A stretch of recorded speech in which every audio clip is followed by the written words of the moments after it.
Good afternoon, friends. I am Santosh Kumar Lenka. I am a chartered accountant. ఈరోజు budget అయితే మనకి release అయింది. Budget 2026-27 దాంట్లో key highlights మీకు చెప్తాను. ఓకే, ఫస్ట్ మనం బడ్జెట్ చూసుకుంటే స్ట్రక్చరల్ ట్యాక్స్ రిఫార్మ్, ట్యాక్స్లో ఏ రిఫార్మ్స్ వచ్చాయి దాని గురించి మాట్లాడుకుంటే మీకు అందరికీ తెలిసిందే. ఇన్కమ్ ట్యాక్స్ యాక్ట్ 1961 రివ్యూ చేశారు. అది ఇప్పుడు 2024 నుంచి మనకి ప్రపోజల్ ఉంది. So new income tax act in place of 1961 2025 new income tax act 2025 which is effective from 1st April 2026. ఇది మన బడ్జెట్లో అనౌన్స్ చేశారన్నమాట, 1st April 2026 నుంచి. సో తర్వాత ఇది స్ట్రక్చరల్ చేంజ్. తర్వాత capital markets and investments. Capital మార్కెట్స్లోకి వస్తే మనం రాయిస్ అంటే నాన్ రెసిడెంట్స్ అనమాట, person resident outside India. They can also invest in our Indian markets, Indian equity shares via public investment scheme. So brokers, Indian stock brokers will be having public investment scheme with them. So based on the scheme, foreigners non residents invest చేసుకోవచ్చు అన్నమాట. తర్వాత STT అంటే security transaction tax. Security transaction tax అంటే మనం broker మనం stock trade చేసేటప్పుడు stock broker మనకి charge చేస్తారన్నమాట సెక్యూరిటీ ట్రాన్సాక్షన్ ట్యాక్స్. ఇది చాలా మినిమం ఉంటుంది. అంటే మనం సేల్ చేసినా బై చేసినా ఎస్టీటీ అనేది మనకి బ్రోకర్ ఛార్జ్ చేస్తారన్నమాట. సో ఎస్టీటీ ప్రైస్ హైక్ అయింది, బడ్జెట్లో హైక్ చేశారు. ఆన్ దేని మీద? ఫ్యూచర్స్ అండ్ ఆప్షన్స్ మీద. సో ఫ్యూచర్స్ మీద ఎంత ఇప్పుడు వరకు కరెంట్ ఎంత ఉండేదండి? 0.02% ఉండేది, అది 0.05% అయింది. సో అంటే ట్రేడింగ్ చేసిన వాళ్ళకి కొంచెం ఇది ఎక్స్పెన్సివ్ అనుకోవచ్చు. అంటే మనం ఇంట్రాడే చేస్తే ఇంట్రాడే కానీ ఫ్యూచర్స్ అంటే మనం ఒకసారి బై చేస్తాం ఫ్యూచర్స్. సో మనకి ఇది ఎక్స్పెన్సివ్ అనమాట. స్టాక్ మార్కెట్ అనేది ఎక్స్పెన్సివ్గా మారుతుంది. సో ఇది అంటే ట్రేడ్ కొంచెం డిస్కరేజ్మెంట్ అనే చెప్పుకోవచ్చు ట్రేడింగ్ చేసిన వాళ్ళకి. తర్వాత ఆప్షన్స్ మీద కూడా 0.10% ఉండేది, అంటే 0.1%, ఇప్పుడు 0.15% చేశారు. తర్వాత ఎక్సైజ్ డ్యూటీ, అది 125% నుంచి 20% మారింది.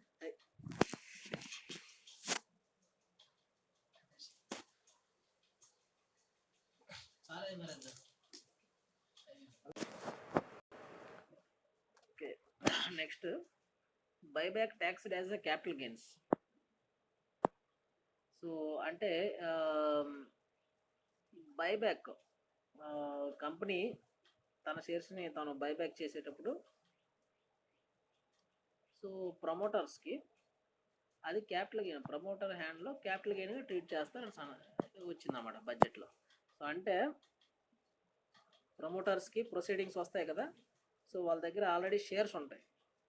షేర్స్ని కంపెనీకి ఇచ్చేస్తుంది అనమాట, తిరిగి కంపెనీకి ఇచ్చేస్తున్నారు. కంపెనీ కన్సిడరేషన్ ఇస్తుంది ప్రమోటర్స్కి. సో ఈ కన్సిడరేషన్ మనం దాని మీద అంటే వాళ్ళకి కాస్ట్ ఎంత, కంపెనీ నుంచి ప్రొసీడింగ్స్ ఎంత వస్తున్నాయి, సో డిఫరెన్స్ని క్యాపిటల్ గెయిన్స్ అంటాం. దాన్ని క్యాపిటల్ గెయిన్గా ట్రీట్ చేసి దాని మీద 20% ట్యాక్స్ పే చేయాల్సి వస్తుంది ప్రమోటర్స్. దిస్ ఈజ్ ఎక్స్ట్రా, దీన్ని ఏమంటే ఎక్స్ట్రా ట్యాక్స్ బర్డెన్ అనేసి అనుకోవచ్చు ప్రమోటర్స్కి. తర్వాత నాన్ రెసిడెంట్స్కి మ్యాట్ ఎగ్జామ్షన్ అనమాట. మ్యాట్ ఎగ్జామ్షన్ ఉంది నాన్ రెసిడెంట్ కూడా. So MAT as a final tax, వాళ్ళు ఫైనల్ ట్యాక్స్కి కట్టేయచ్చు అనమాట మ్యాట్ని. తర్వాత MAT credit set off up to 25%. So MAT credit fully మనం సెటప్ చేసుకోవడానికి లేదు, 25% వరకు సెటప్ చేసుకోవచ్చు అని బడ్జెట్ 2026 చెప్పారు. తర్వాత relief for individuals and small tax payers. Small tax పేయర్స్కి, ఇండివిజువల్స్కి ఎటువంటి రిలీఫ్ ఉందో అది కూడా చూద్దాం. ఇప్పుడు మోటార్ యాక్సిడెంట్ క్లైమ్స్ ఉంటాయి కదా, ఇలా అవి ఇన్సూరెన్స్ కంపెనీస్ ఏంటంటే వెంటనే పే చేయవు, కొంచెం టైం ఉంటుంది, కొంచెం టైం తీసుకుంటాయి. సో పే చేసేటప్పుడు ఏమవుతుందంటే ఇంట్రెస్ట్తో కలిపి పే చేస్తాయి ఇన్సూరెన్స్ కంపెనీస్. సో ఆ ఇంట్రెస్ట్ ఫుల్లీ ట్యాక్స్ ఎగ్జామ్ట్ అనమాట. సో ఇన్సూరెన్స్ కంపెనీ నుంచి ఈ మోటార్ యాక్సిడెంట్ క్లైమ్స్ మీద ఏమైనా ఇంట్రెస్ట్ వస్తే అది fully tax exempt. You know need to pay any tax, they don't deduct any tax. తర్వాత మనకి టీడీఎస్ అప్లికేబుల్ అవ్వదు కానీ డిడక్షన్ కంపల్సరీ అని లాలో ఉందంటే మనం ఏం చేసుకోవచ్చు అంటే టీడీఎస్ ఎగ్జామ్స్ని మనం అప్లై చేసుకోవచ్చు. ఇంతకుముందు ఏం చేసామంటే డిపార్ట్మెంట్కి డైరెక్ట్గా వెళ్ళి ఫామ్ ఫిల్ చేసి TDS exemption certificate or lower direction certificate తెచ్చుకున్నాము. ఇప్పుడు అలా కాదనమాట, ఇది ఆటోమేట్ అయిపోయింది. సో అంతా ఆన్లైన్లో చేసుకోవచ్చు. మనం నిల్ టీడీఎస్ సర్టిఫికేట్స్ తీసుకోవడానికి ఆన్లైన్లోనే మనం అప్లై చేసుకోవచ్చు, ఆన్లైన్లో మనకు వచ్చేస్తుంది. తర్వాత ఫామ్ 15G 15H, ఇది ఎందుకు ఫైల్ చేస్తారు? ఫామ్ 15G 15H మనకి డిపాజిట్స్. సో డిపాజిట్స్ మీద ట్యాక్స్ ఎగ్జామ్షన్ రావడానికి మనం ఈ 15G 15H ఫిక్స్డ్ డిపాజిట్స్ మనం చేసాం. సో దాని మీద ఇంట్రెస్ట్ ఏమైనా వస్తే దాని మీద మనకి ట్యాక్స్ ఎగ్జామ్షన్ రావడానికి మనం 15G 15H ఫైల్ చేస్తాం అన్నమాట. తర్వాత foreign assets less than 20 lakhs, immunity from 1st October 2024. అది. తర్వాత టీడీఎస్ గురించి చెప్దాం. టీడీఎస్ టీసీఎస్ రేషనలైజేషన్ చేశారు బడ్జెట్ 2026లో. Tour package TCS down to 2%. ఇంతకుముందు ఎంత ఉండేది టూర్ ప్యాకేజ్? 5% ఉండేది, ఇప్పుడు 2% చేశారు. తర్వాత LRS TCS for education and medical at 2%. For education and medical కూడా 2% చేశారు. ఇంతకుముందు 10% ఉండేది ఎడ్యుకేషన్ మీద, 2% చేశారు. తర్వాత property sale via buyers pan. So property మనం ఎవరికైనా సేల్ చేసేటప్పుడు బయర్ ప్యాన్ మ్యాండేటరీగా కోట్ చేయాలి. సో అప్పుడు ఏమవుతుందంటే మనం బయర్ ప్యాన్ మ్యాండేటరీగా కోట్ చేస్తే ప్రాపర్టీ సేల్ చేసేటప్పుడు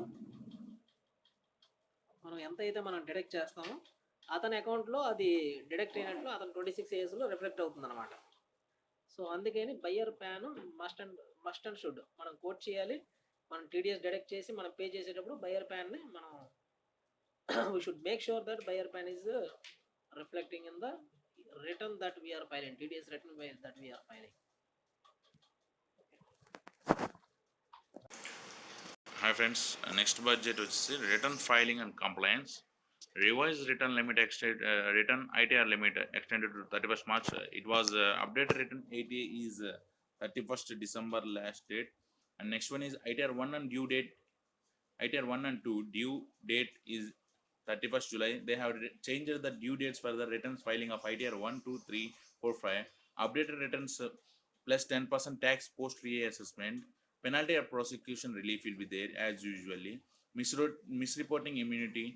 Books and TDS defaults discriminated. Disputes settled with extra payment. Customs and trade infrastructure duty and exempt on 17 cancer drugs. Means they are duty exempt is there on 17 cancer drugs. Means we'll take medicines now on 17 drugs. They have exempted the tax duty.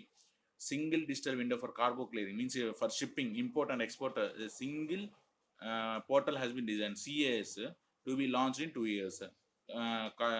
Countries, individual states has to be launched in 2 years. Okay friends, we'll meet in next video. Thank you.